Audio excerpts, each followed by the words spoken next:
Select Publishing. So welcome to this book launch on this beautiful Saturday afternoon. This building where we are sitting in used to be the office of the colonial government in 1841. It then hosted the Legislative Assembly of Singapore in 1954, and following Singapore's independence in 1969, it became the Parliament of Singapore for 34 years, all the way until 1999. That we are here today to launch a book that so eloquently describes the evolution of health policy in Singapore, its current state, and the future possibilities seems particularly fitting. For it would have been in this very chamber that any of the policies that have shaped Singapore health today would have been debated and passed. Those who have read the book will notice how the author has deliberately included excerpts of speeches made in this august chamber, whether by ministers, by backbenchers, or by the opposition. Never to valorize or demonize, but only to carefully show the diverse range of views and ideas on healthcare that have come from dedicated and talented Singaporeans across the political spectrum, as they struggle with this Sisyphean task of building a healthcare system that is not just efficient, but also sustainable and fair. Many months ago, when I first saw the manuscript from Jeremy, a line popped into my head, and this is a line from the Huangdi Neijing, which says, 上医治未病, 中医治愈病, 下医治已病. So, for those who are not familiar with this saying, let me very briefly explain. So, Yan Quan was a legendary physician in China, known as China's first physician, who lived around 700 BC. And he, like Jeremy, has also two brothers, both of which are doctors, which is unlike Jeremy. So one time he was asked by the king, whose way went wrong, his king, who among the three brothers was the best doctor? So he replied that his eldest brother was the best, followed by his second brother and then himself. And the king asked, oh, then why are you famous throughout several kingdoms and nobody's heard of your brothers? So his reply was this. He said, I am good at treating diseases that have already developed to a serious stage. Patients see me letting out blood and making complex herbal formulations, and they think that I am simply brilliant. My second brother is good at treating imminent conditions when the symptoms are still mild and in the early stages, and that is why his fame only extends to our village. My eldest brother understands the root causes of the disease, even before it has the chance to take root. So in helping people to avoid the maladies, he never became famous. It is only us at home who recognize his genius and we worship him for it. So this is the origin of this quote, right? 上医治未病. The superior doctor treats a disease before it becomes a disease. 中医治愈病. The average doctor treats a disease that is imminent but in its early stages. And 下医治已病.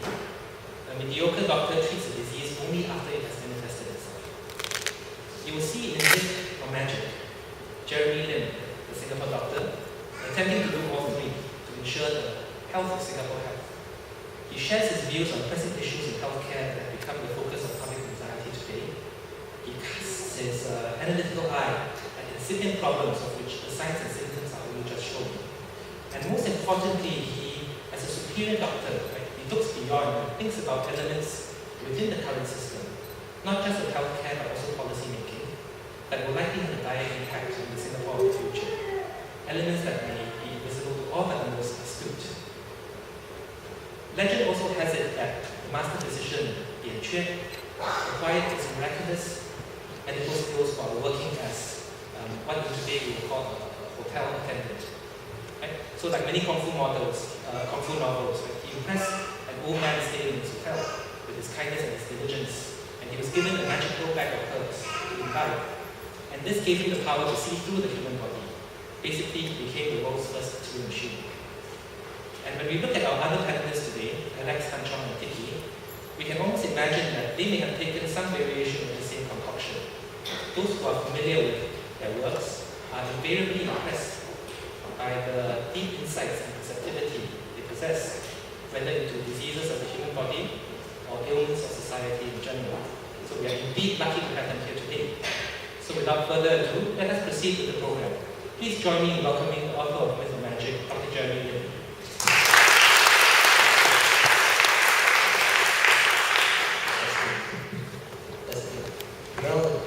must thank Dan for that wonderful and very educational, really welcome. I must say I've learned something new today, and I hope that the rest of you also have. I must thank everyone who has come to share with us and to celebrate the launch of this book. It's been a week and a half since the book is out. I haven't had knocks on the door at midnight or anything, so I guess so far so good.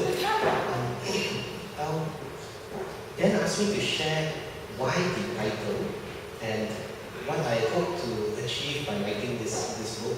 And so let me share with you somewhat personal thoughts. Many of you would have read Mr. Ngiam Tong Dao's interview that's been circulating today and so on. I must plead mea culpa. I was the guest editor for that issue. Thankfully, Dr. Toh Han Chong sitting over here was the man who interviewed Mr. Ngiam. So if anyone has to go to jail, it will be him. so that's why Han Chong is sitting here, because the Singapore government has got a headcount freeze. So even if the police come, there won't be enough, they'll grab him and then I will slip out through the door. But seriously, when I started on this journey, right, I was very troubled by this really wide gulf between what the government was publicly saying and what the people were feeling. It's a bit like tuition today, right, where politicians say there's no need for tuition and the public asking what planet we live on. So, and it's getting this way with really healthcare also.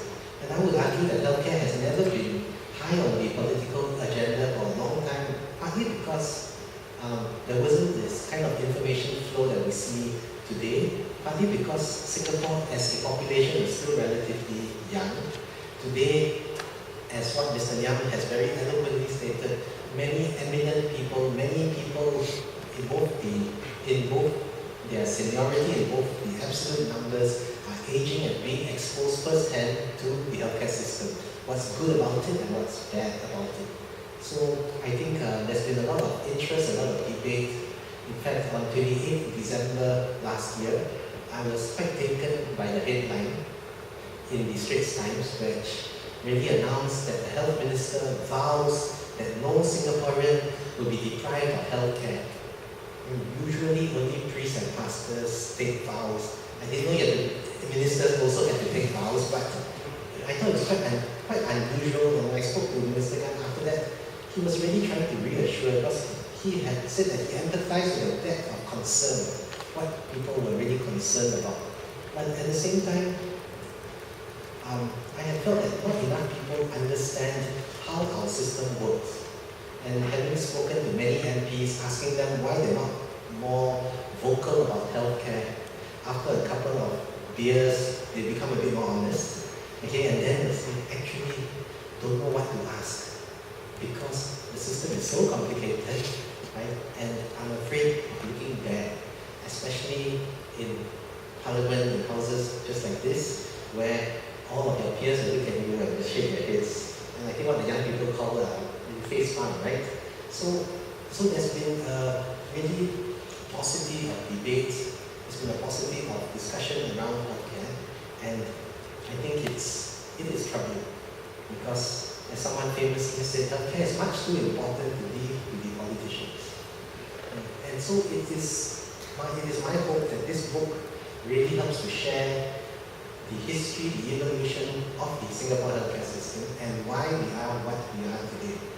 Right? And I'm not saying this as a very judgment, there are criticisms and so on, but when we talk about healthcare, and when I teach in the Lee Kuan Yew School or in the Social School, we really tend to dive straight into the financing and into how we deliver healthcare. So if you open any textbook that is on health systems, the bulk of the book will be about healthcare financing, about healthcare delivery, and actually relatively little about the political philosophy. Really, why do we design the healthcare system the way we do? And I think that increasingly, as what Obamacare richly illustrates also, that the real question around healthcare is the why. Right? And the central thesis of this book is that the political philosophy drives the financing as well as the delivery. And if we start at financing, if we look at delivery without asking the difficult questions around the political philosophy, really it will be an extremely limited reform that will leave probably no one particularly satisfied. So what I've tried to do is to show the evolution of thinking, to ask ourselves a couple of relevant questions. The first is, number one, why is it that Singapore, as such a rich country, only spends 4% of our GDP? Just to put into perspective, the OECD countries spend roughly double that, and the Americans, well, not good role models, spend 17.8% GDP. Okay, so, but at the same time, Singapore seems to achieve outstanding population health outcomes. Last year, Bloomberg described Singapore as the world's healthiest country. Yeah, I almost choked on my breakfast while I was reading it. But as you look through the methodology, the logic really emerges as to why Singapore has managed to achieve so much, yet seem to spend relatively little. Okay. And that actually is a question of great interest to health policy commentators the world over. When I was in the health ministry, we used to host visits by delegations from various countries virtually every week. And almost every delegate, after studying the system, would say, cannot be done in my country. You guys are different. Okay. The second thing that's actually very interesting to a lot of policymakers around the world is also how Singapore evolved within one generation from a national health service type system where the government is the dominant payer. And in one generation, the thinking evolved, the thinking shifted to one where today, rather than the government being the dominant payer, it is the out-of-pocket, it is private monies that are roughly 70 cents out of every dollar.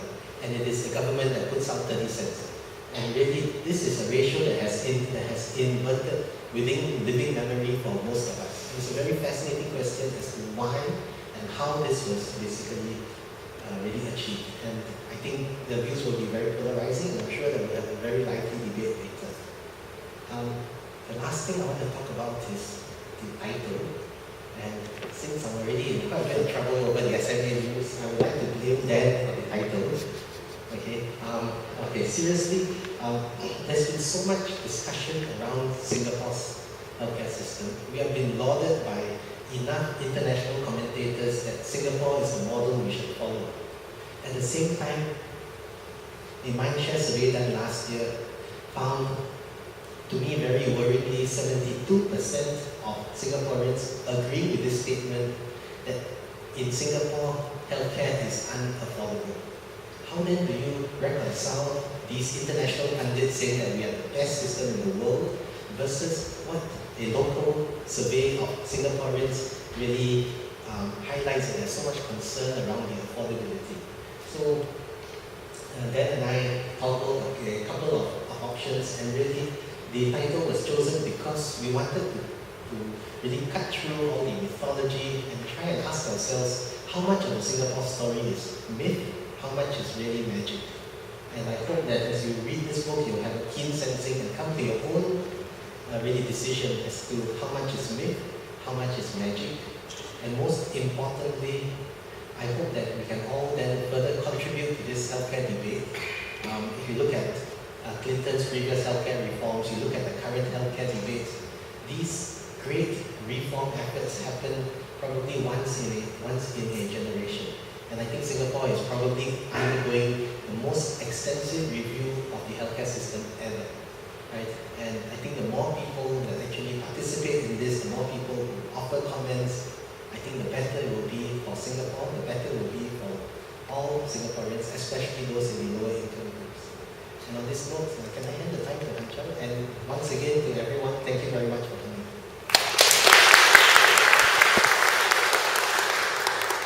Thanks, Jeremy. I think my job is really to be the moderator of this book launch and subsequent Q&A.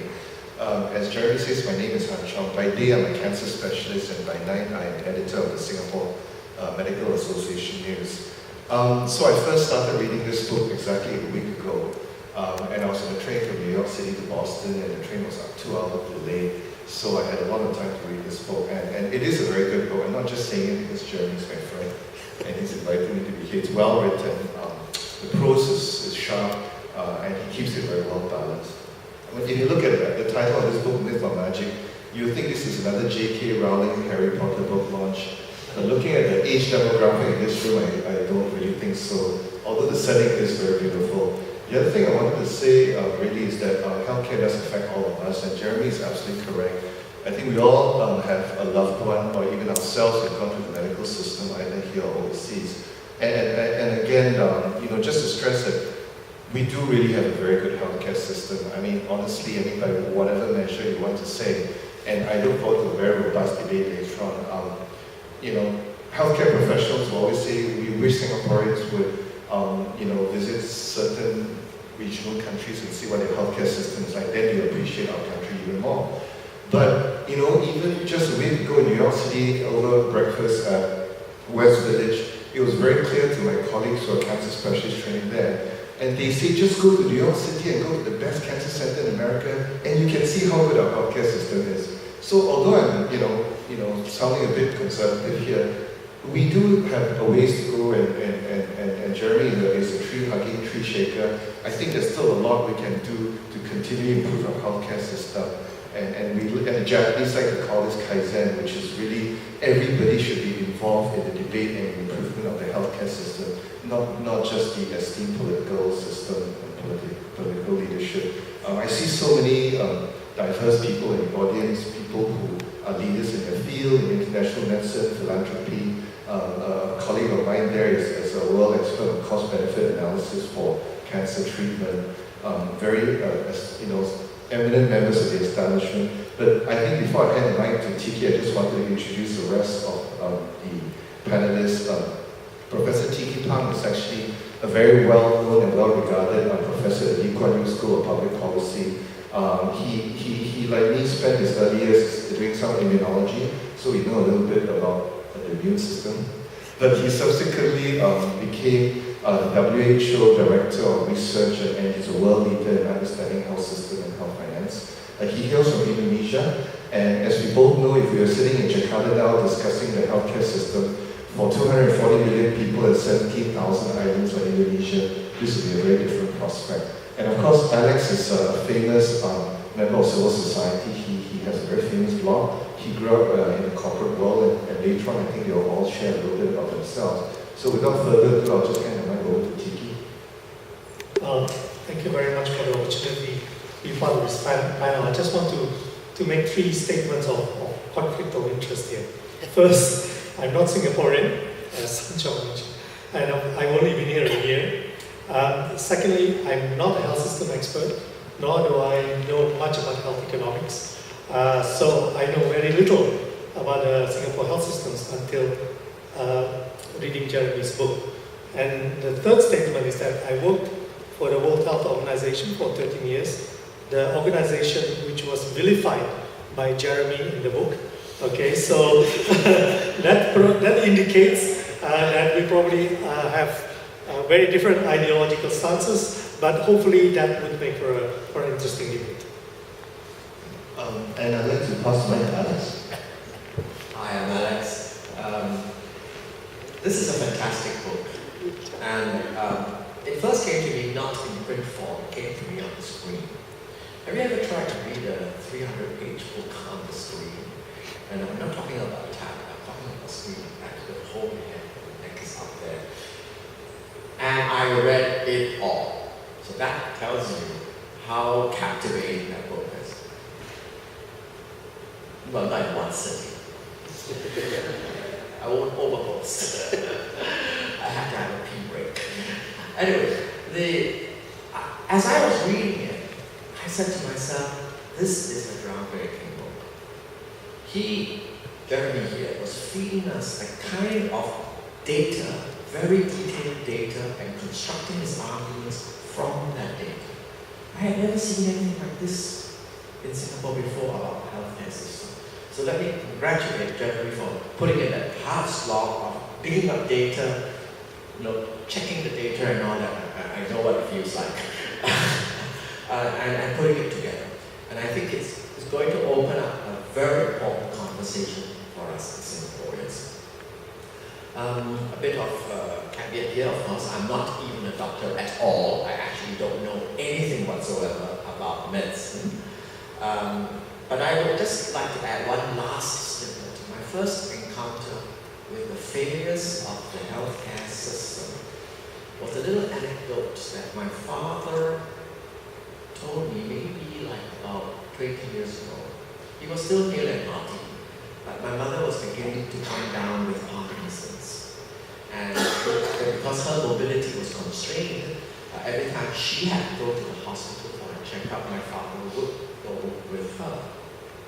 Similarly, at the pharmacy, when they were dispensing the prescription, my father would go up to the counter and she would sit in the waiting area.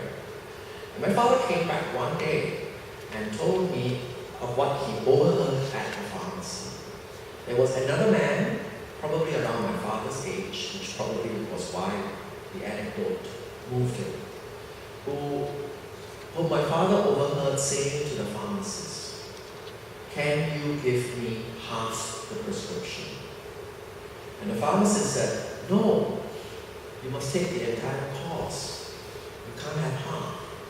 And the older man then said, "But I don't have enough money to pay for the full prescription. I can only pay for half." My father came home and said, "Good Lord, what do we do?" And there are people like this in this world who are ill and without the means for recovery.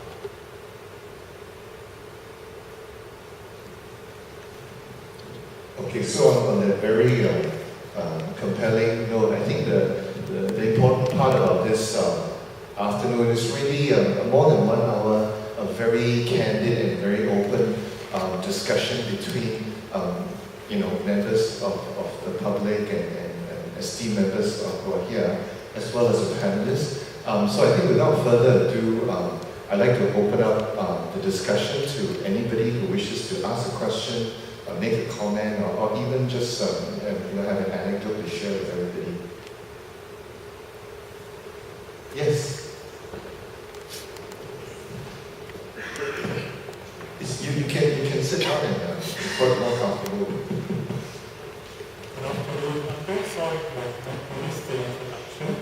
So I hope I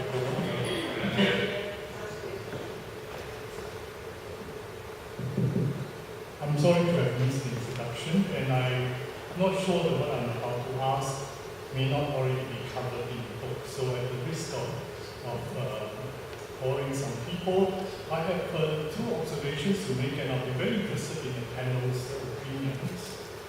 The first is that we have healthcare practice in Singapore whereby many doctors prescribe drugs after seeing a patient.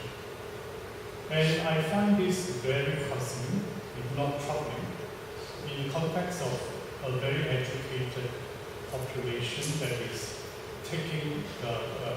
using healthcare services. There is first the issue of depriving a well-trained profession from the pharmacists from exercising fully their responsibilities, and on the other hand, depriving the patient in almost all instances of information on the origin of the drug, the posology, the potential side effects, etc., etc. That's my first point. The second one is I directly had experience with a publicly funded hospital which also provides full private sector services. And I found that that hospital in question was totally schizophrenic in its treatment of someone who approached the hospital need for fully recovered cost services. I was treated as though I was a subsidized patient who was there to game the system, and therefore I was moved from counter to counter to counter, notwithstanding the fact that I had declared that I have an appointment at a given time with a given doctor. And this moving from pillar to post is a mere superficial indication of something that's fundamentally wrong with the publicly funded healthcare system that also tries to make money. I think Jeremy will be the best person to answer this question. It is in the book and he articulates this very well. Okay, maybe please let me tackle the easier question first. Okay, Singapore is probably one of only 3 developed countries that allows doctors to not only prescribe but also dispense. Okay, the conventional thinking is that doctors should only prescribe but not dispense because there is a financial interest in a doctor dispensing. Because then the doctor buys the medicines and the doctor sells it to the patients at often a substantial markup. Okay, this is most evident in the field of oncology, which is Han Chong's field, and that's partly why doctors, cancer specialists in the public sector are poor, cancer specialists in the private sector are rich. Okay, even though their consultation fees are not very different, because, and here let's call the spade a spade, everybody marks up. The only difference is that in the private sector, the doctor marks up and keeps the money. In the public sector, the government marks up and the government keeps the money. So it's a little bit different. But I think that the issue that concerns many developed countries is really whether there is a conflict of interest. Okay, but in Singapore, the argument has always been that this is a convenience to the patient, and patients are at liberty to ask for a prescription and go fill it somewhere else. In practice, this of course doesn't quite happen most of the time.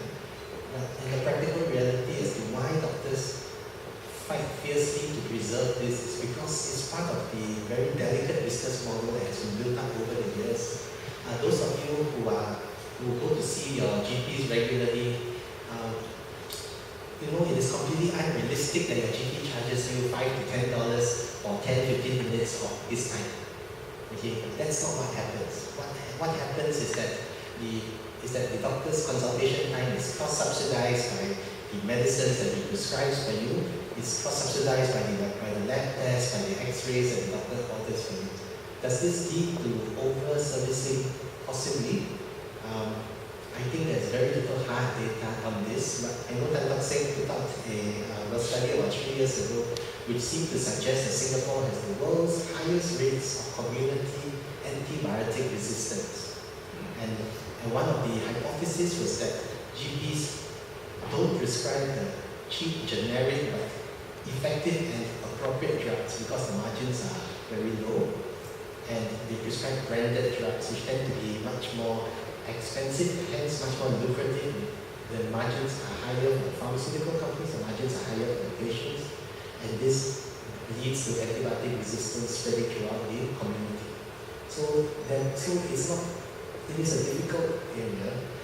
My own personal bias is that until we get the financing structures clarified and we can have some honesty in the whole system, it's going to be very difficult to make any changes. Doctors will always put forward the argument that it's a convenience to the patient, and until we can overcome all these really peripheral issues, it's going to be very difficult to have a robust dialogue.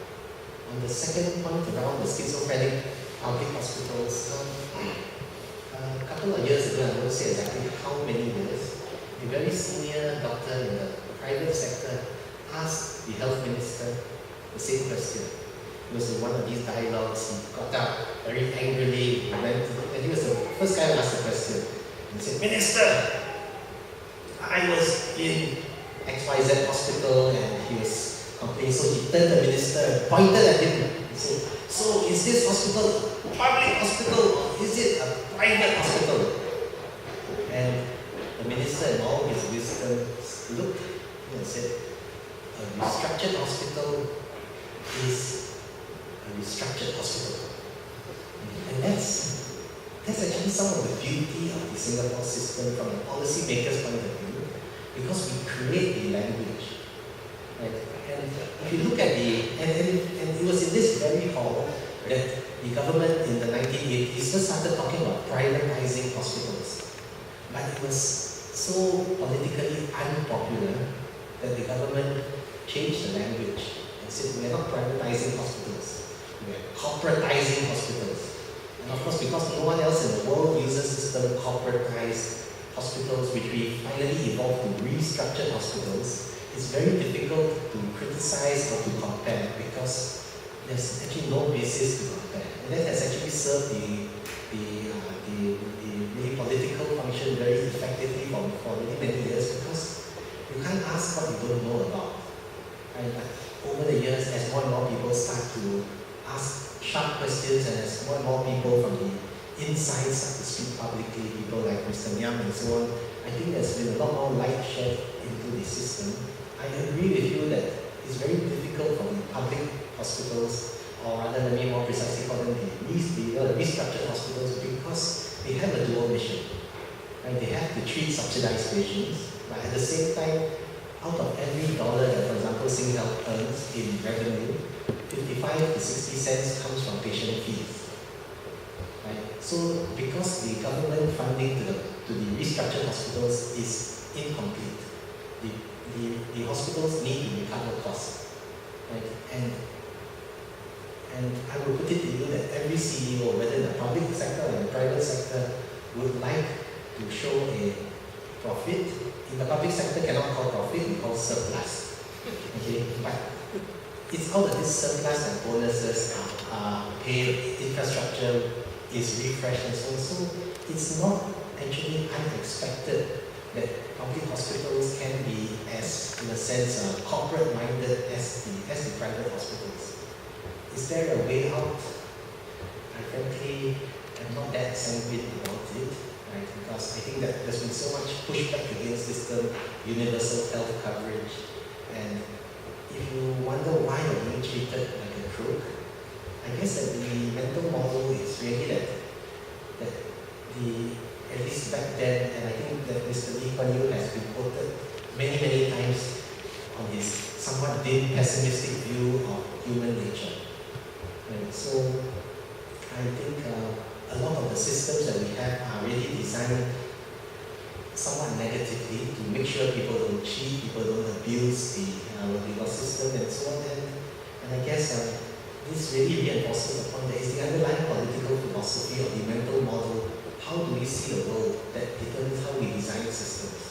So it's really around why have we designed the system? Is it to help people? Is it to catch crooks? Which one is more important? Maybe Alex? I'm going to address more the first part, which is about why doctors dispense. I think it's also very much tied up with our culture, not to question intellectual power superiors. And Singaporeans prefer, in my view, this very laid-back position where the people who know, I trust them to do the right thing for me. This is going to be a major stumbling block, and we'll be trying to open discussion about that. Okay? Because we have to change, we have to invert this whole mindset. We have to create the the notion that, yeah, even though you are not a professional in the healthcare system, you still have the right to know. You still have the right to know what's being prescribed to you. You have the right to know what are the side effects and all that. And I think there's a certain natural resistance among Singaporeans to challenge that God-given order of society. Singapore is very much structured between the providers and the beneficiaries. And if you're a beneficiary, for God's sake, don't question the provider. It's also related, I think, to the other point, which is that, of course, the provider who's being asked to provide will naturally get a bit paranoid after a while that he's being taken advantage of. And so, what the situation is, people do think that the average Singaporean is trying to game the system. So it's part of this big change, right, which I think what this book is going to be about, to empower the average Singaporean to take an interest in the nitty-gritty details, and starting with the personal, which is what have I been prescribed? What are the side effects? What are the complications and all that? In the end, coming back to my mother's Parkinson's. In the end, my father decided to treat her himself. All right, he decided to elevate her dosage or reduce her dosage. dosage. Because, I believe, you get a high dosage and her symptoms are reduced, but she becomes very woozy and, very drowsy and in that sense very difficult to manage to move around and so forth. But if you reduce the dosage, it's a little bit more alert, but her muscular symptoms may reappear. So my father basically decided, if I want to have an 8 hours sleep tonight, I'm just going to drug her. But in the daytime, when I need her to be more alert, I'm going to reduce the dosage in the day so that she's a bit more alert and all that. So he was moving her dosage up and down as he pleased. But it added quality to my father's life, even though he was treating her as like some experimental animal. But in the end, my father knew a lot more about dosage than the treating doctor. Maybe as a practicing physician, guilty of giving drugs every day, just give me 2 minutes so firstly apologize that your experience was not good. The truth is that's really a question of operational efficiency. And you're right, I think to be honest, and I'm not a politician so I can say this openly, the service industry in Singapore is not the same as Japan or Korea. So every time I go to Korea and visit the hospitals, whether it's Yonsei or something, it's incredible. Even if you go to a restaurant there, everybody's bowing at you and you get your orders right. And in Singapore, I don't get my orders right. I always order a mocha frappuccino without whipped cream, and 6 out of 10 times I'll get it with whipped cream. So I think we really drill down operational efficiency and we really have to make sure the front-end customer experience in the hospitals are very good. And the truth is also a question of capacity. So I think all hospitals, whether in the public or private sector, are very seriously looking into that. That's the first thing to say. The second thing is about prescription is that most countries where rationing is part of the whole healthcare financing ethos, you tend to be very careful with how you prescribe medicines. And guidelines are very important. So in the UK, if you have a certain cancer, the treatments are very standard. Whereas in the United States, where third-party insurance pays for the treatment, there's a little more liberality. And in fact, overconsumption of healthcare is very famous in America. They over-investigate, they over-prescribe. Singapore is somewhere in between. I think all hospitals in Singapore are building strong guidelines on how to manage different diseases and there should be a move towards the median of how people treat certain diseases. The thing about GPs giving antibiotics and all that, because as Jeremy says, profit or revenue is tied to prescription. Unfortunately, there's some element of truth in terms of behavior economics that if you stand to make a certain amount of money from prescriptions, it might happen. The other thing is, of course, Singapore is quite a class-2 society, so even though you come here what looks like a viral infection and a fever, the patient says, hey, excuse me, how come you never give me antibiotics? And then the doctor will say, hey, sorry, but it looks like a viral infection.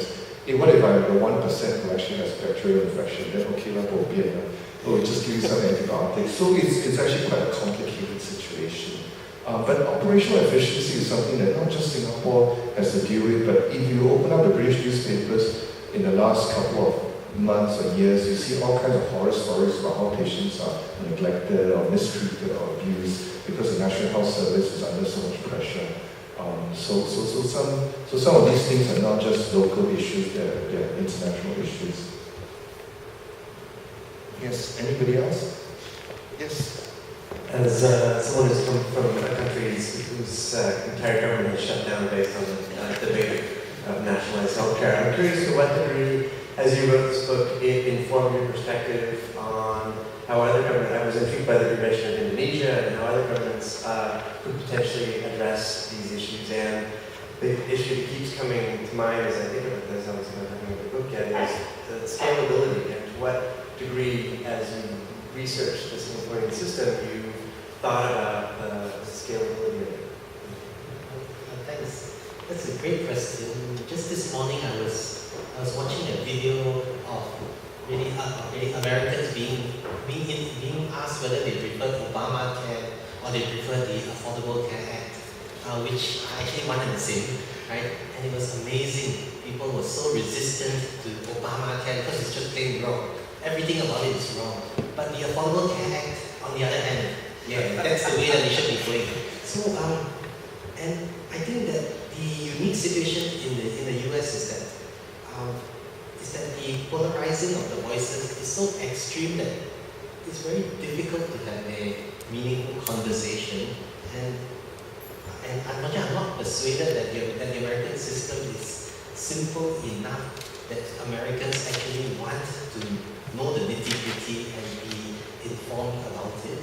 On your point around scalability, I'm increasingly coming to this view that the right operating level for health systems is not at the national, it's not at the federal level, it's probably more at the city or at the provincial level. Like I do quite a lot of work in Indonesia, and I'm struck when I visit the provinces how many edicts are issued from Jakarta that nobody cares about, right? And the locus of control, where the money actually is at the level of the province. Same for Malaysia and so on. So, and I think if you extrapolate this to the US, probably the less that the federal government says, the better, and the more empowerment at the state level, the more effective healthcare can be, because ultimately healthcare is very, very local. A couple of years ago, Singapore was madly in love with the healthcare system of this Swedish province called Jönköping. And I tell you, suddenly everyone was going there for study trip. You know, the typical government, right? The drop the hat study trip. Right? So, I thought we didn't capture the essence of what makes Jönköping work. They had very good coordination between the social services and the healthcare services. And I think that many policymakers came back with these ideas, okay, this is how we should organize and so on. My own observation was that healthcare is the responsibility of the elected mayor. And I thought that was the most important thing, because the mayor is re-elected or not re-elected based on the ability to provide essential services, including social services, healthcare, and so on. And that's probably a quite large motivating force to make sure that citizens get the healthcare that they want. Here in Singapore, I think we can coordinate until the cows come home. Right? But until there's really skin in the game, it's going to be very, very challenging, because there are so many unique situations when you think about it. And frankly, what your father did is actually quite appropriate. It is the paradigm today when we talk about the chronic conditions, diabetes, and this one that we increasingly are asking patients, what do you want?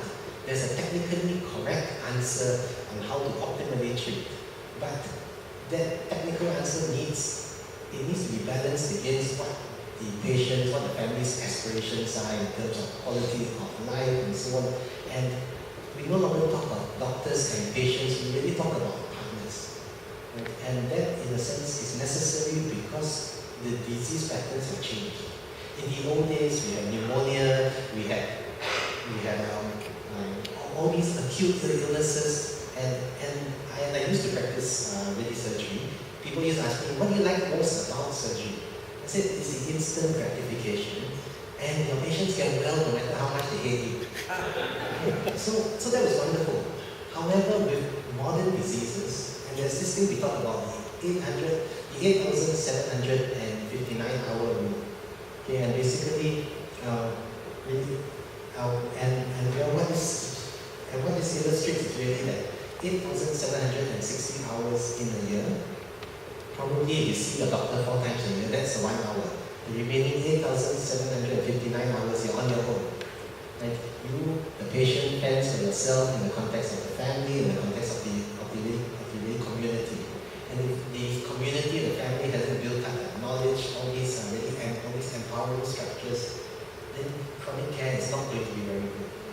And I think that in the Singapore setting, even as we politically evolve from the government knows best to a much more pluralistic society, even in the healthcare system, because the nature of the diseases have changed, we also need to figure out what's the best way to engage more with patients, engage more with really patient families.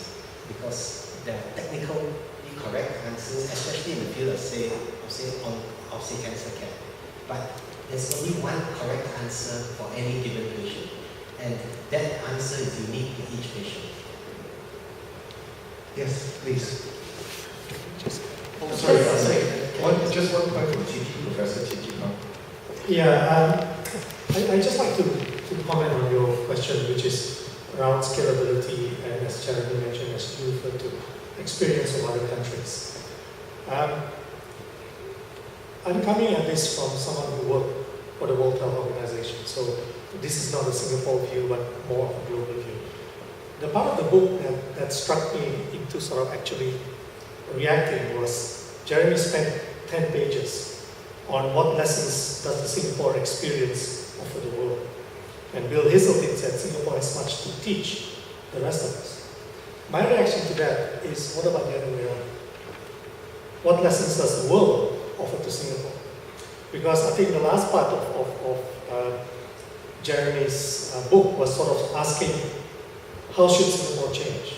You know, are you so self-confident, are you so sure of yourself that you're not willing to learn from others? So that was the reaction I had. And just reflecting back on my work with WHO, of the 50 countries that have achieved so-called universal health coverage out of about 200 or so, they've sort of addressed three questions: the role and responsibilities of the government, of the individual patient, and thirdly, importantly, of the third-party players.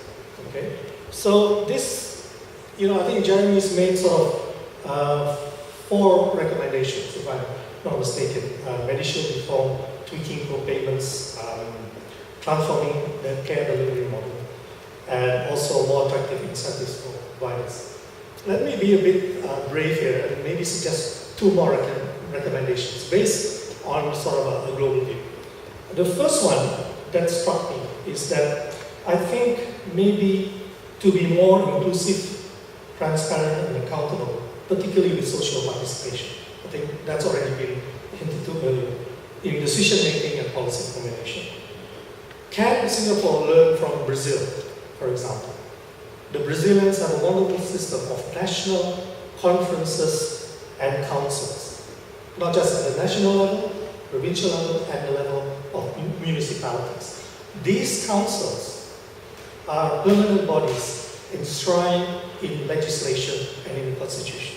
They meet every 4 years. Thousands of people participate in this kind of activity. So these are not just informal consultations. These are legally binding dialogues of all the important people. And the composition of these councils are, 50% users and 25% health workers and 25% service providers. Thailand, the famous 30 baht policy, its development was strongly driven by NGOs and civil society. 11 NGOs got together, a united front, and did a lot of work. And the Thai model has got this metaphor of the triangle that moves the mountain. And the triangle is knowledge, social mobilization, and political commitment. So that's my first recommendation, more sort of social participation. The second recommendation, and this goes back to the Thai emphasis on the importance of knowledge. Okay, I'm sort of my background here as a researcher.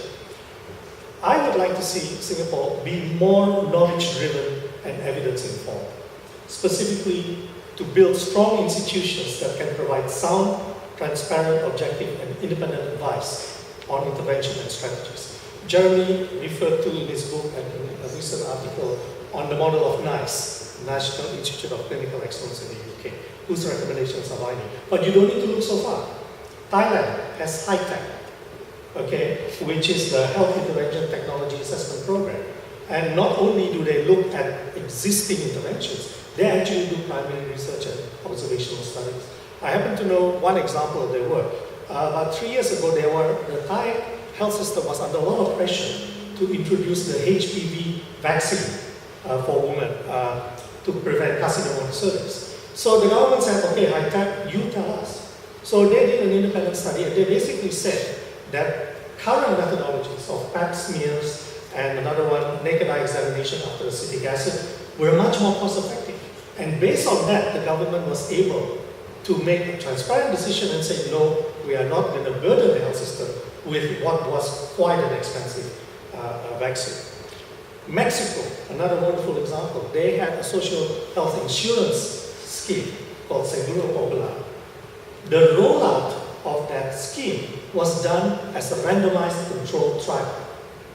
Okay? I mean, that, when you think about it, it's incredible.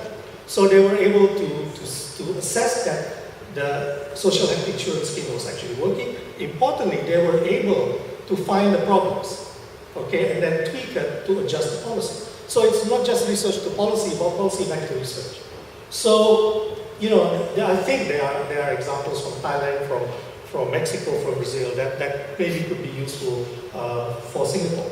So, for example, when Singapore is implementing, reading from your book here, build 4 more public hospitals and 12 more polyclinics by 2030, or increase share of government spending from 30 to 40%. Would it not make sense to think about such an evidence-driven implementation process? Is this policy actually going to work? Okay, so that's just a plea from a research perspective.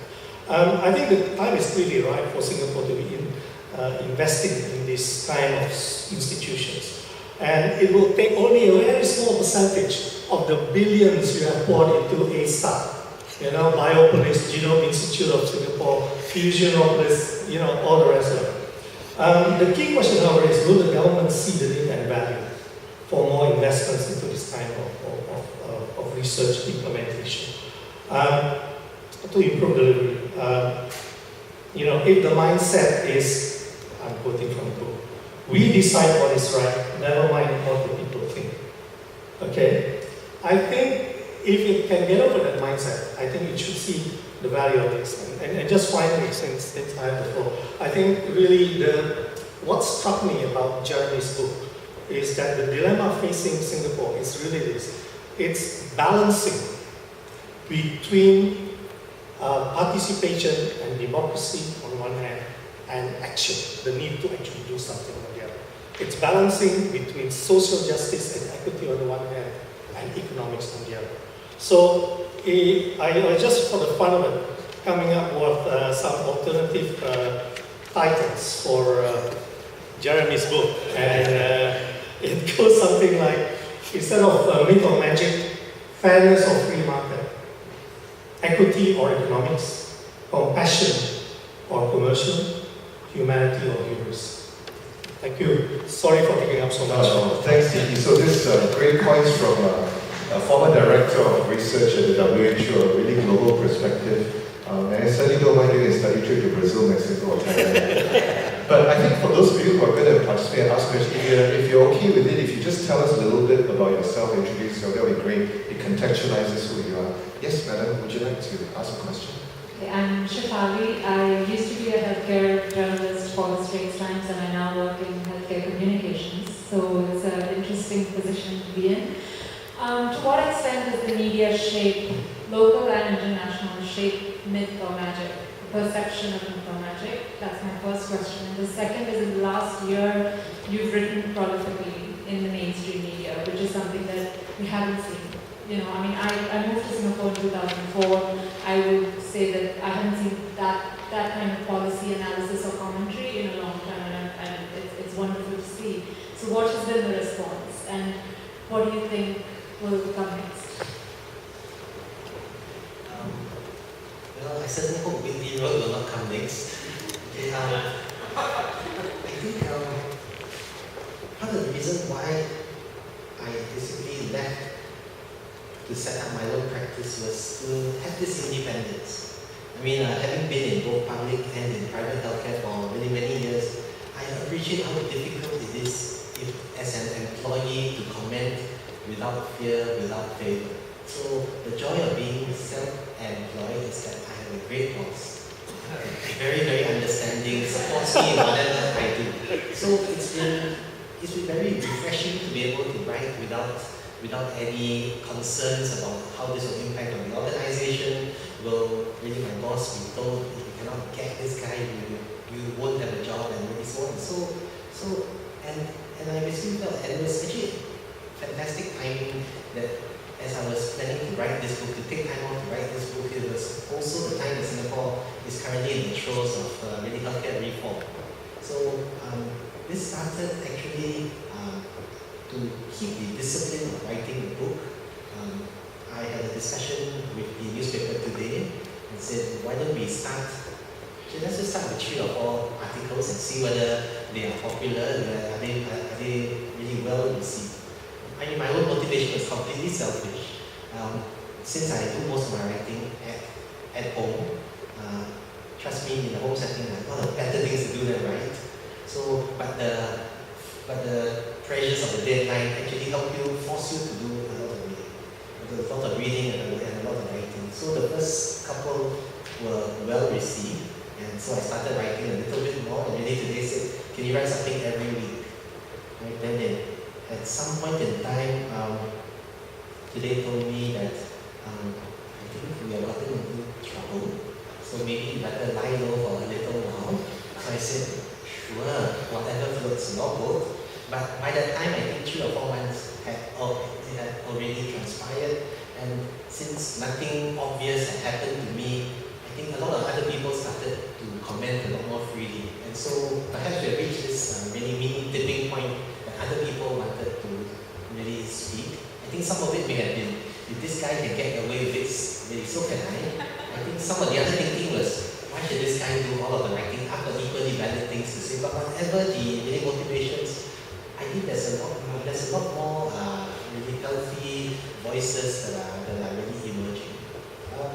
And the joy of having 2 newspapers and a government that doesn't seem to be terribly well coordinated is that while today told me to lie low, the Straits Times said, if you're not writing for these guys, can you come and write for us? So it was quite nice that we could toggle pretty much, and I will just share that my own, the way that really I do writing is that it is an opportunity to offer some perspectives.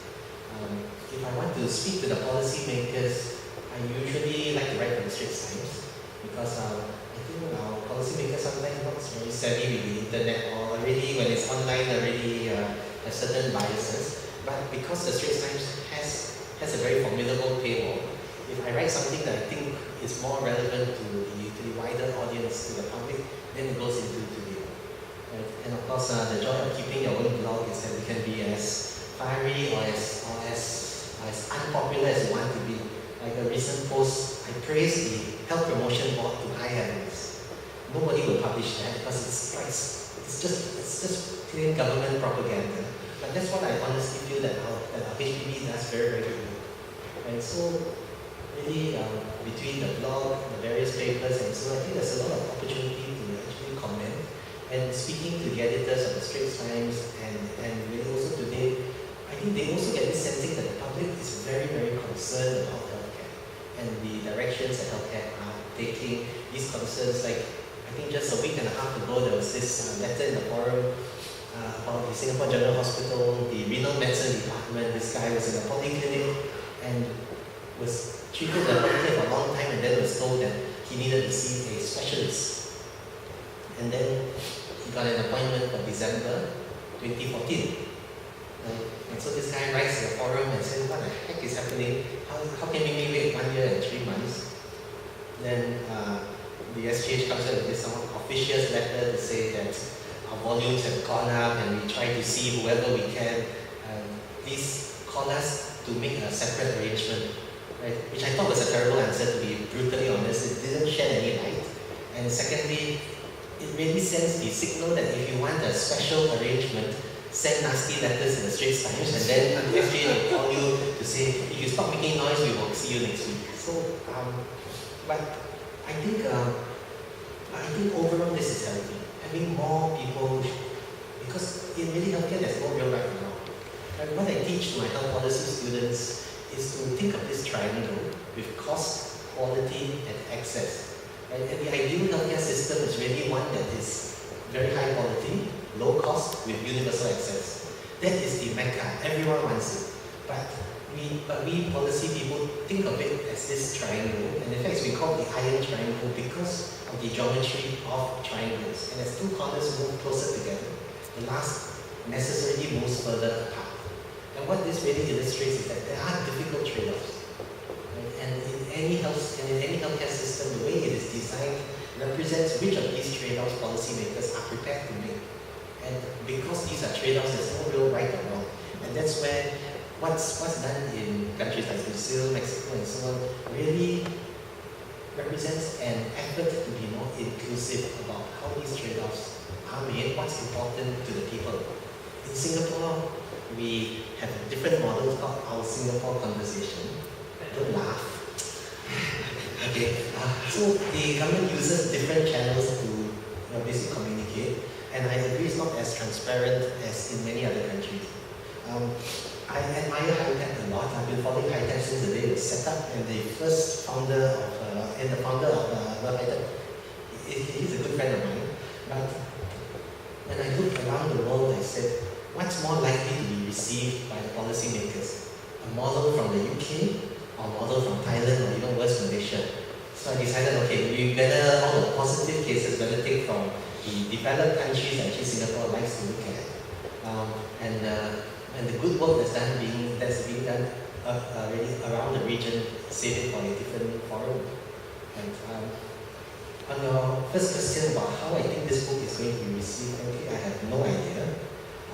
My prime motivation is to get people discussing what sort of healthcare system we want as Singaporeans, and what's the sort of healthcare system we want to leave to our children. Because the really decisions we make today are going to have immense ramifications on them.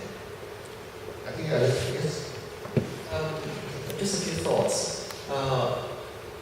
Jeremy represents somebody from the system who moves up into civil society, which is a topic that is very close to my heart. I think this conversation is coming in because, in a way, civil society is beginning to be a bit more outspoken across a lot of issues. Interestingly, you can tie it back to economics. We're becoming a very middle-income, high-income kind of society. We can afford to have a middle class that doesn't work very hard and spends time penning articles for newspapers. It wasn't possible when we were poor. So in a way, it's a kind of a natural development. But even now, I can sense a huge area of poverty.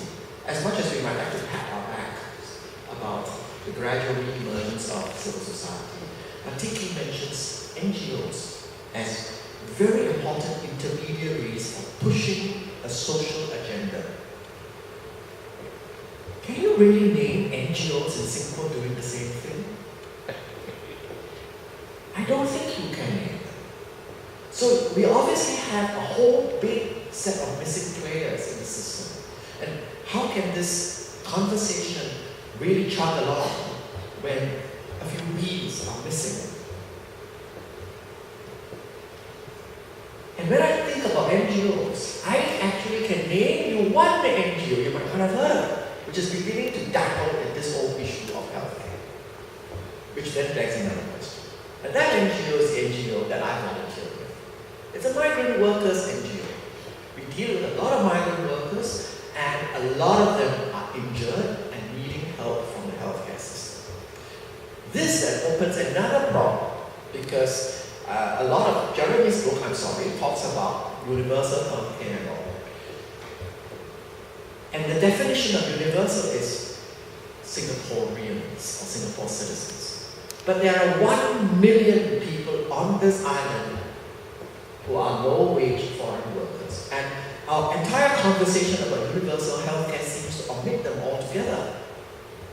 How can we conscientiously do that? And which is probably why, it's precisely because of that missing element, that it is a migrant worker NGO that is beginning to take the baton and doing things you might have seen in newspapers about overcharging by private practitioners. We are, boxing the ears of the Ministry of Manpower over a failure to have a robust social and medical safety net for migrant workers. So I look forward to Jeremy turning his mind one day to this whole issue. I mean, what happens when a society has a large proportion of non-citizens, and where do you strike that balance in terms of providing a medical safety net between citizens and non-citizens, and what does the word universality mean in such a situation? Thanks, Alex. I think Mr. William, first William and then somebody else. Okay, maybe while you're grabbing the mic, can I just very quickly say I spend 2 or 3 evenings a month volunteering at a migrant worker clinic. The issues are very real to us, and they're actually getting worse because previously migrant workers used to avail themselves of the public hospitals and the public system.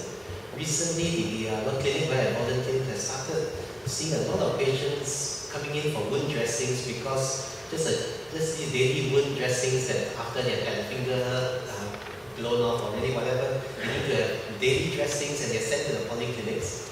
The polyclinics now charge them the full rate, which is $62. And needless to say, many of them will then change their dressing every other day, 6 times or once a week, and they then run into wound infections and really so on. So it's a tremendously difficult challenge. The numbers are very, very large. We have over 1 million of the manual workers, about 200,000 really foreign or really maids, and we have a very rudimentary system. Every employer needs to buy health insurance, but unfortunately in Singapore, and this affects Singaporeans also, most health insurance is really packed with inpatient services. So for the migrant worker, it's capped at the minimum is $15,000, and because of some let's just say dealings behind the scenes, for some strange reason, many of these migrant workers end up in private hospitals where $15,000 doesn't really last you very long. I've seen patients who have fallen from 7th floors who are hospitalized in a private hospital for a princely total of 1 day, and then they go back with nails in their thighs and all that, and they're told to basically manage their own rehabilitation and so on. And if anything happens to you, don't worry, you're in the dorm. There are lots of other foreign workers who will look after you. So, but in fairness, the system is not much better when it comes to the financing models for Singaporeans. Right? The current healthcare financing system is very heavily skewed towards the hospital services and not the outpatient services. And given the bed crunch that we currently face, and most foreign workers are actually otherwise healthy, the vast majority who end up in the hospital are because of some traumatic really event, they've been injured. So after the injury has been sorted out, they're actually medically fit to go home. Right? But once they go back to their dormitories, then nothing is reimbursable. And that's where they run into problems. I have great sympathy for the MOM because here they are again trying to balance the needs or perhaps the rights of the foreign workers with the economics of the employers, many of whom are the SMEs who are voting Singaporeans. And this is a balance that I guess very, very crudely, I think that the guy who votes every 5 years has a lot more say than the guy who doesn't. Yes, I think William. Is it on? Yeah, I'm trying to ask a question which I'm not a doctor, so I really can't ask a medical question. But I'd like to have response to your book and the importance of the medical profession. It's like, in a sense, like the building industry is substantially manned by foreigners. And I think this is really the biggest problem, and perhaps one of the most serious problem of weaknesses in the system.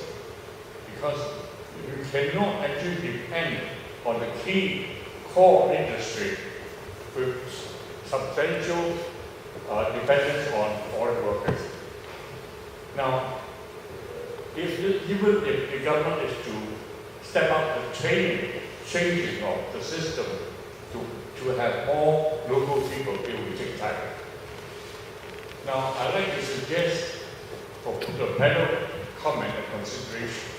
There are many health workers, from nurses to many others, who have been working here for many, many years. And some of them, they actually like very much to become permanent resident of Singapore. Why are we not giving priority to these people to become Singapore citizens? They are here, their children are here, and they live here for many, many years. Some may not want can have a more different type of way of looking at who should be our next citizen, then I think we should look at the people who have been working here for a long time. Help nurses, they work here 5, 10 years, who've been here for many, so is the building industry. So I think we should re-look at who should be the Singapore citizen. They are already living here, working here, and they should be able to integrate with the Singaporean. Thank you.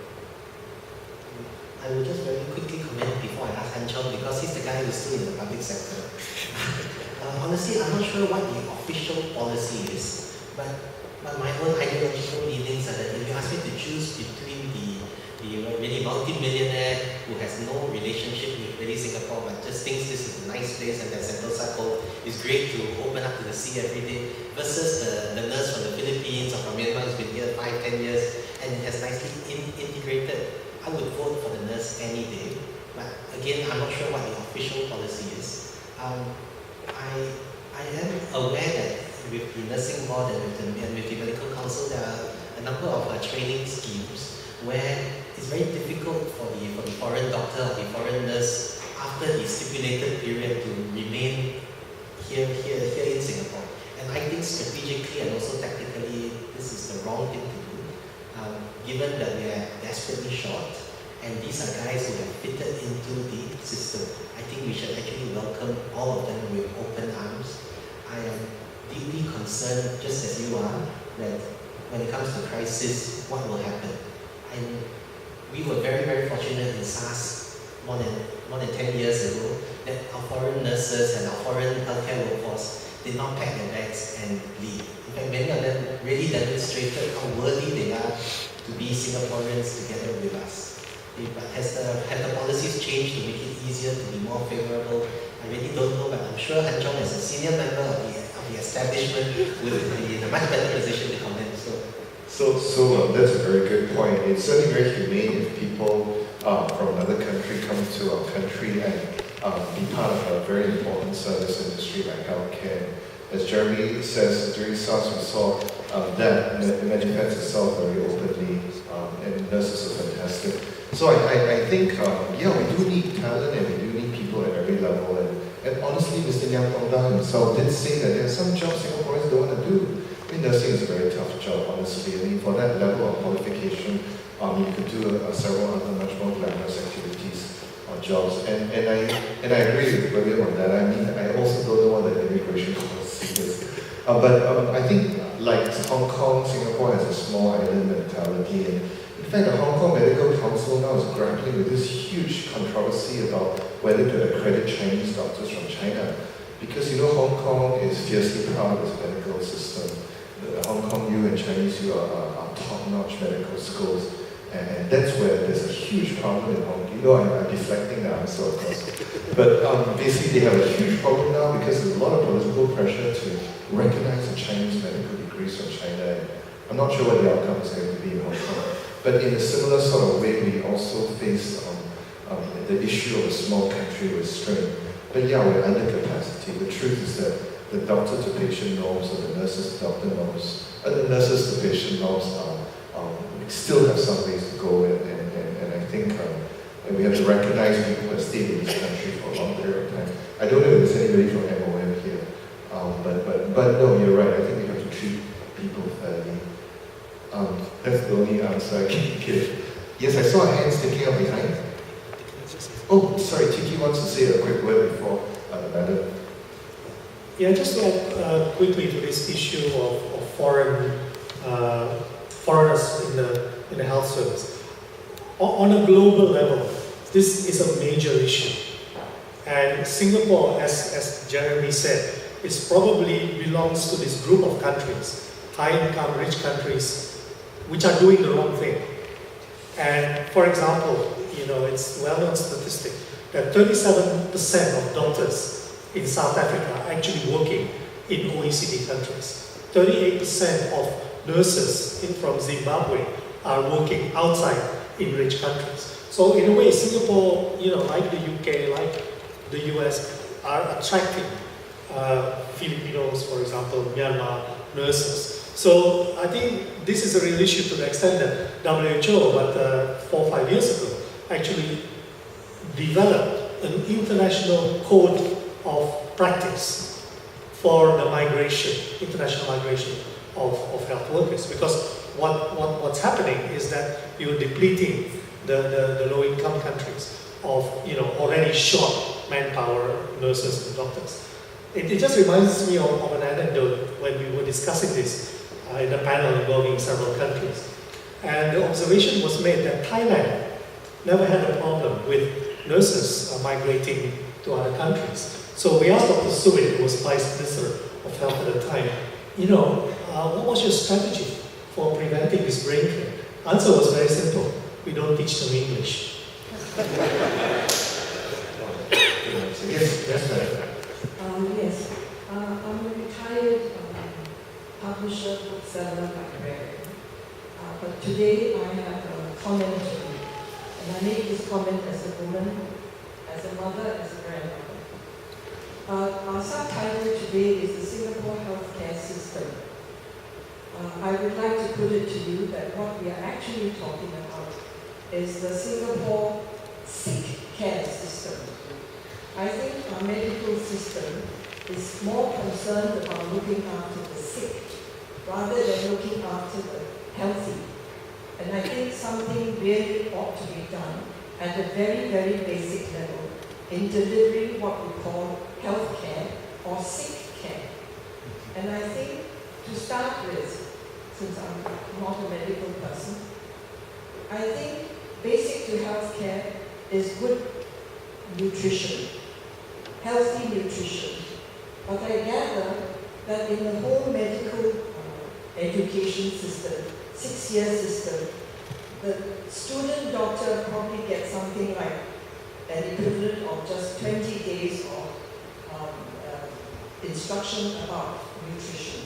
That is all they know about nutrition. I hope they pick up other things later on. When I look at the pharmaceutical industry, I think the pharmaceutical industry is a multi-billion dollar industry that is very concerned about keeping us continually sick. That's kind of I think 20 days in 5-6 years of education is wildly optimistic. Honestly, at least when I was a medical student, I think it was all of maybe 3 hours. So, needless to say, but remember that we doctors are we are the providers, the patients are the beneficiaries. So we wouldn't dream of saying we have no idea how much one serving of rice is. I mean, most of your doctors will give you very generic advice: eat less sugar, eat less fat, and you ask how much less, they just stare at you and say, I got a lot of patients go and read the book. Right? So, because frankly we have not been well trained, I agree with you that our system currently is very, very biased towards sick care rather than health care. And then I queried whether we should call the book the Singapore Health System rather than the Singapore Healthcare System. I think we never came to any resolution about that, and so status quo really persisted. But I agree with you that the emphasis now sweeping across the world is how do you keep people healthy? Right? And this question is really one of financial incentives. I think at its most primal level, Han Chong, myself, and the doctors in the room don't get paid if people are healthy. Right? We are like what Dan spoke about, the greatest physicians who nobody knows about. And unfortunately, the greatest physicians who nobody knows about, nobody will pay money for also. Right? And so the reality is that people go where the money is. And until we are clever enough to design a system so that the money is where healthy people are, I think we'll be a long way in transforming the healthcare system. In the English system, this has started to take root. Over the last probably 7 to 10 years, the English has started to reward GPs for keeping their patients healthy. And healthy in terms of those who go for their mammograms, pap smears, who have their HbA1c, which is a blood sugar measure for really diabetes control. below a certain level, these guys get paid a bonus that's anything between 20 to 40,000 pounds, which is a heck of a lot of money. Okay, we haven't quite gotten there yet. This is the same movement that's sweeping across the US also, and I'm hopeful that it will come to Singapore sooner rather than later. Leader, just last night, or rather early this morning, I was just surfing the web and I went to this site called data.gov.sg. I visit this site once in a while just to see how transparent our government has become. And I landed upon one Excel sheet. The data came from the Health Promotion Board. So I took a look at some figures. And the data pertained to obesity rates among primary 5 school children in Singapore, 10-year-olds, 11-year-olds. I had to do a double take. Obesity rates among primary 5 girls were about 12%. Obesity rates among primary 5 boys were about 15%. Now that tells you we have a health problem for at least another generation to come. But it also begs this bigger problem. What do we do? Because the solutions don't lie in any nutrition advice really, or any prescription that you could make. Ultimately, that directs us to a larger question of what is the role of the state and the society in regulating behavior, self-damaging behavior. So then the question becomes, do we want a more paternalistic state? Do we want a more liberal state, but then, the innocent share the cost, and all that? And, I think Denmark tried to tax sugar, right? And it failed miserably. I'm not sure exactly why it failed. Mayor Bloomberg of New York wanted to ban large servings of Coca-Cola, and that was another big controversy.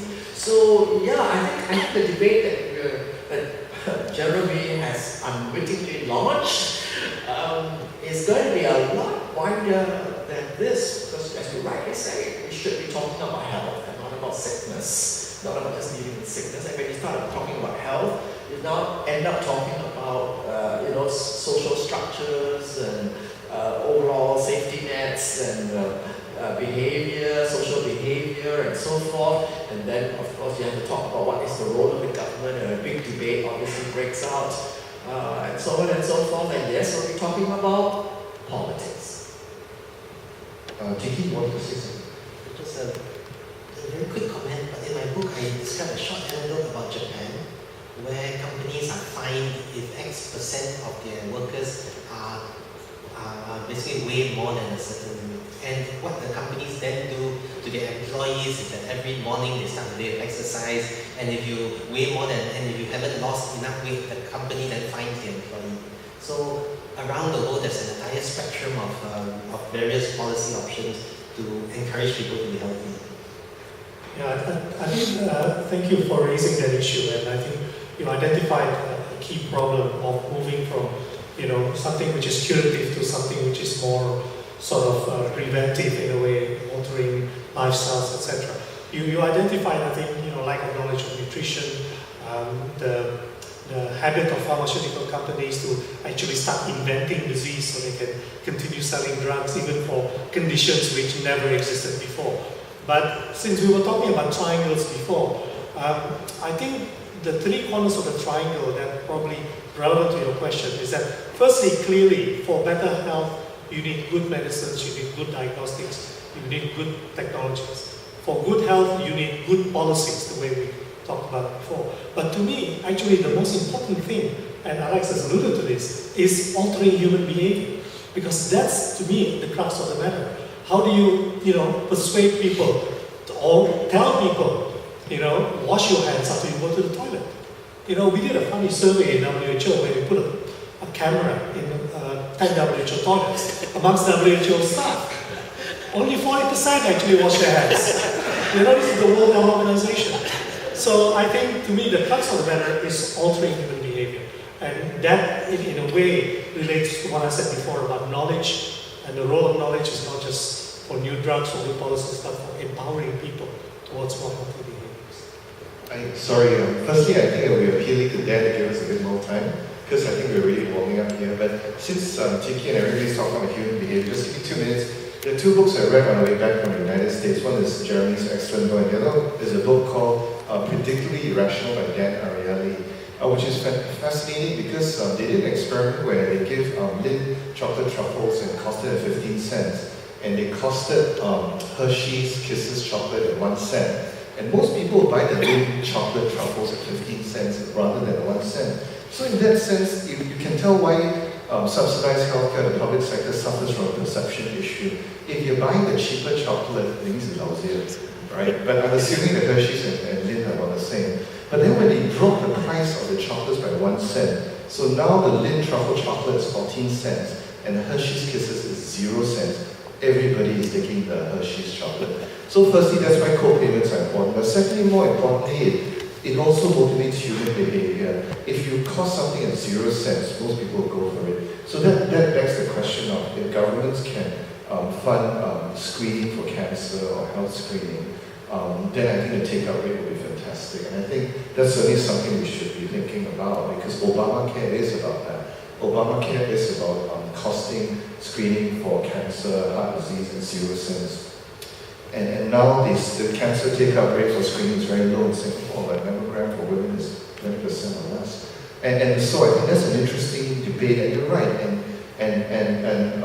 So I think we should be thinking about how governments should work with the population to drive behavior as such. But I won't comment about the dark side of pharma, because I have a view on that. Okay, talk about that over wine and other goodies after this debate. But I saw so many other hands go up. Maybe firstly, yes, the gentleman at the back row first, the backbencher.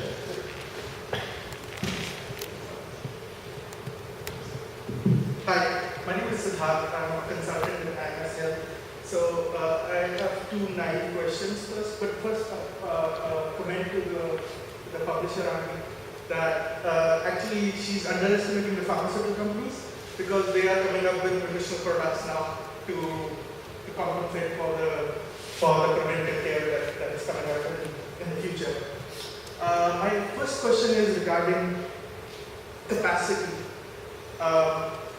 Singapore, along with states, is one of the few developed countries where you don't have a national healthcare coverage. Like Germany has GKV, England has NHS. And I landed in Singapore 6 months ago. Before that, I was in Germany, and I saw the system. The problem with that system, which Republicans come up with, is they're going to be long queues. People are going to abuse it. Even if they have small issues, they're going to go to the doctor for no reason at all, even though it could be treated by OTC medicine. The question is that since the US is also fighting for Obamacare, and probably in the future maybe Singapore will also have a universal coverage if it comes in the next 10-15 years. The question is that does Singapore has the capacity, with also the white paper coming in 6 months ago, that Singapore is trying to increase the number of people living in Singapore. The population is trying to grow by another 2 million. Does Singapore has the capacity to invest, or does it have the capacity to care for these people? Second question is, I'm sorry if this question offends any Singaporeans over here. The myth part over here, is it all about propaganda? Because I'm being originally from India, whenever we hear about good healthcare system or good hospitals in Asia, the first country that comes to our mind is Singapore. And medical tourism being a very big industry in the world, people from India, Malaysia, Indonesia, China, they are, rather than going to US where it is far more expensive as compared to Singapore, are basically coming to Singapore. So the question is what Jeremy said earlier, if I'm correct, that if you ask people in Singapore, like in my kopitiam, there is an old uncle working, and he cannot, if he has cough or cold, he rather use OTC medicine than to go to a doctor, which is for him an expensive thing. Whereas if you ask somebody in India or in China, they usually say, oh, Singapore is one of the best systems. If I have more money, I would prefer to go over there rather than to get operated inside the country. So is it a propaganda story that outside Singapore it's something totally different from what you hear from the people inside the country, the more lower class or lower middle class people? Jeremy. Okay, I think the irony is that you answered your own question when you spoke about the foreigners in China, English. I think the operating phrase is if you have money. If you have money, Singapore offers the best healthcare the world has to offer. If you don't have money, then the question is, are basic social safety nets adequate for the uncle pushing the karang guni card? If he needs to see a doctor, then the answer is probably no. And I would put that the answer it is probably no, because we have a very inpatient-based model, firstly. And secondly, the 11th commandment in Singapore is thou shalt co-pay. Right? And hence, because thou shalt co-pay, the people who cannot co-pay anything, or even what the government would really consider to be a very modest co-pay, may be large to people of very limited means. Right? And hence, the challenge when we talk about these co-payments is, how then do you calibrate sufficiently so that it doesn't discourage medically necessary care, like say mammographic screenings and so on, that we know in Singapore are abysmally low, but at the same time we don't encourage the abuse or the overconsumption. My own bias, which I've really described at length in the book, is that we have applied the philosophy of co-payments much too blindly, right? And that I think they've become more of a problem than they have become part of the overall solution. And I think that between the current model where the government puts out 30 cents and the individual with employers and so on put out the remaining 70%, I think there's a lot of opportunity to move the needle. And given that this is Singapore, where the government is actually pretty competent, okay, believe it or not, the government is actually pretty competent, there's actually ample really capacity within the system to have a much more really discerning ability to know who needs help and who doesn't.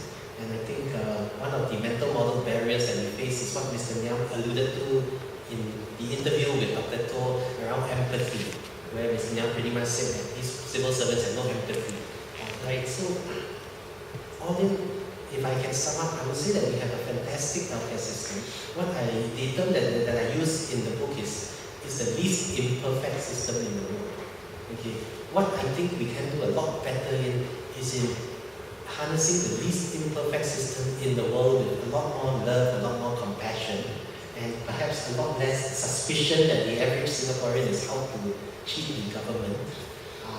To me, I'm not sure whether it reflects on the people or it reflects on the policy makers that this is the mental model.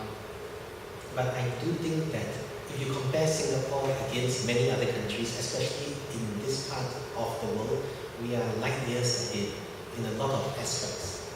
If you compare Singapore against itself, we are like the are there any RI boys here? Okay, we are like the RI boys. Sorry.